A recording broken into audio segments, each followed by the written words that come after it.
आखिर क्यों लगता है खरमास? क्या है इसकी कहानी? सूर्यदेव की पौराणिक कथा। खरमास हर साल लगता है। इस दौरान सभी मांगलिक कार्यों को करने की मनाही होती है। क्या आपको पता है कि खरमास क्यों लगता है? इसके पीछे की वजह क्या है? आइए जानते हैं। खरमास हर साल में 2 बार लगता है। पहला खरमास जब सूर्यदेव धनु राशि में प्रवेश करते हैं और दूसरा जब सूर्यदेव मीन संक्रांति के समय लगता है। खरमास की अवधि कुल 1 माह की होती है। इस दौरान मांगलिक कार्य वर्जित होते हैं। कथाओं के अनुसार सूर्यदेव धरती के संचालन के लिए लगातार 7 घोड़ों के रथ पर सवार होकर पृथ्वी की परिक्रमा करते हैं, लेकिन खरमास के दौरान सूर्यदेव की गति धीमी हो जाती है। आइए जानते हैं कि आखिर ऐसा क्यों होता है, इसके पीछे क्या कारण है। खरमास की कहानी। खरमास से जुड़ी एक कथा का वर्णन मार्कंडेय पुराण में मिलता है। संस्कृत में खर का अर्थ गधा होता है। खरमास की कहानी गधे और सूर्य देव से जुड़ी हुई है। कथा के अनुसार एक बार सूर्यदेव अपने 7 घोड़ों के रथ पर सवार होकर ब्रह्मांड की परिक्रमा कर रहे थे, लेकिन उनके घोड़ों को भी आराम की जरूरत होती है। वे भूख प्यास लगने से थक जाते हैं। इस तरह ब्रह्मांड की परिक्रमा के दौरान घोड़ों की दयनीय दशा देखकर सूर्यदेव को भी तरस आ गया और उन्होंने सोचा कि क्यों ना इन्हें पानी पिला दिया जाए और थोड़ा आराम करा लिया जाए। लेकिन उन्हें एहसास हुआ कि रथ रुक गया तो सृष्टि चक्र प्रभावित होगा। इस दौरान उनकी नज़र तालाब किनारे चल रहे 2 खर पर पड़ी। सूर्यदेव ने सोचा कि क्यों ना इन घोड़ों को विश्राम के लिए छोड़ दिया जाए और रथ में इन खरों यानी गधों को बांधकर परिक्रमा की जाए। सूर्यदेव ने ऐसा ही किया और गधों को रथ में बांध लिया। अब गधे घोड़े का मुकाबला कैसे कर सकते हैं? वो पूरे खरमास में परिक्रमा तो लगाते रहे, लेकिन उनकी स्पीड बहुत कम हो गई। रथ की गति कम होने के कारण ही सूर्यदेव का तेज भी कमजोर हो गया। यही कारण है कि खरमास के दौरान धरती पर सूर्यदेव का वो तेज प्रकट नहीं हो पाता जो बाकी महीनों में होता है। इसके बाद मकर संक्रांति आते ही मौसम बदल जाता है और फिर से वही ऊर्जावाहन सूर्यदेव धरती पर प्रकट होते हैं।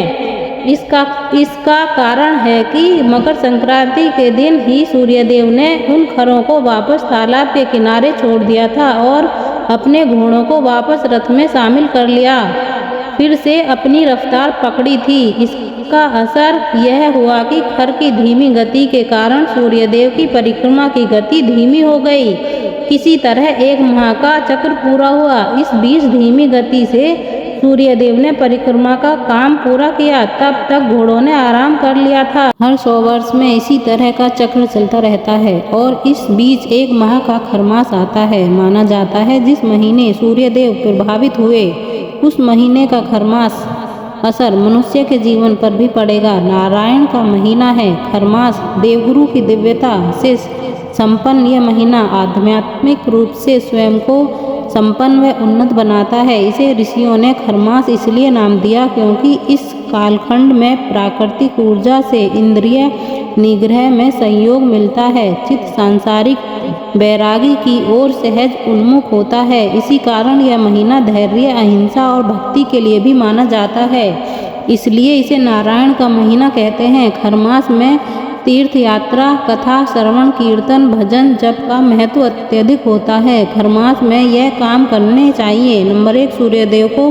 भगवान विष्णु की पूजा करनी चाहिए। नंबर 2 प्रतिदिन 3 बार श्री आदित्य हृदय स्तोत्र का पाठ करना चाहिए। नंबर 3 श्री विष्णु सहस्त्रनाम का पाठ करना चाहिए। नंबर 4 गायत्री मंत्र का जाप करना चाहिए। नंबर 5 अन्न, वस्त्र, धन और अन्य वस्तुओं का दान करना चाहिए। नंबर 6 तीर्थ यात्रा करनी चाहिए। नंबर 7 पिता का प्रतिदिन चरण स्पर्श आशीर्वाद प्राप्त करना चाहिए। नंबर 8 गुरु का आशीर्वाद लेना चाहिए। नंबर 9 धार्मिक ग्रंथों का पाठ और साधना करनी चाहिए। नंबर 10 व्रत और ध्यान करना चाहिए। खरमास के दौरान इन कामों से बचना चाहिए।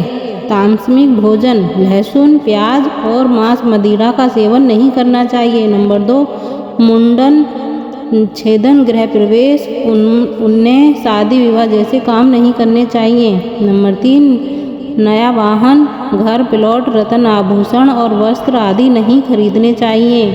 नंबर 4, नवविवाहित कपल को संसर्ग नहीं करना चाहिए। नंबर 5, घरेलू और पारंपरिक शुभ कार्यों की चर्चा नहीं करनी चाहिए। अगर चाहते हैं तरक्की तो खरमास में राशि अनुसार इन्हें इन चीज़ों का दान।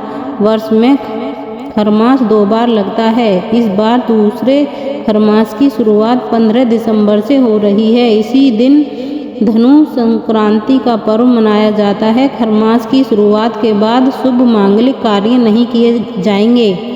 इस दौरान सूर्यदेव और श्रीहरि की पूजा करने से कारोबार में वृद्धि होती है। साथ ही राशि अनुसार दान करने से धन लाभ के योग बनते हैं। खरमास की शुरुआत होने वाली है। खरमास में मांगलिक कार्य नहीं किए जाते हैं। इस दौरान विशेष चीज़ों का दान करना चाहिए। सनातन धर्म में खरमास की अवधि का विशेष महत्व है।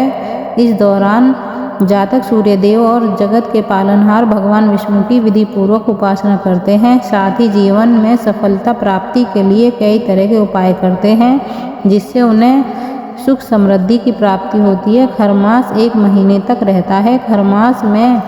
खरमास के शुरुआत के दिनों पहले दिन धनु संक्रांति मनाई जाती है। जब सूर्य वृश्चिक से धनु राशि में गोचर करते हैं तो इस दिन को धनु संक्रांति के रूप में भी मनाया जाता है। अगर आप सूर्यदेव और भगवान विष्णु की कृपा प्राप्त करना चाहते हैं तो खरमास में राशि अनुसार दान करें। इससे जातक के जीवन में खुशियों का आगमन होगा, साथ ही रुके हुए काम पूरे होंगे। ऐसे में आइए जानते हैं कि किस राशि के जातक को किस चीज़ का दान करना फलदायी साबित होता है। पंचांग के अनुसार इस बार सूर्यदेव धनु राशि में 15 दिसंबर को रात 10:19 पर गोचर करेंगे। इसी दिन धनु संक्रांति होगी। ऐसे में खरमास की शुरुआत 15 दिसंबर से होगी। इसका समापन अगले वर्ष सन 2025 में सूर्यदेव मकर संक्रांति में 14 जनवरी में प्रवेश करेंगे और इसी दिन खरमास का समापन होगा। खरमास में राशि अनुसार दान करें। मेष राशि के जातक खरमास में लाल रंग की चीज़ों का दान करें। इससे पति पत्नी के रिश्ते मजबूत होंगे। नंबर 2, वृश्चिक राशि के जातक खरमास में धन का दान करें।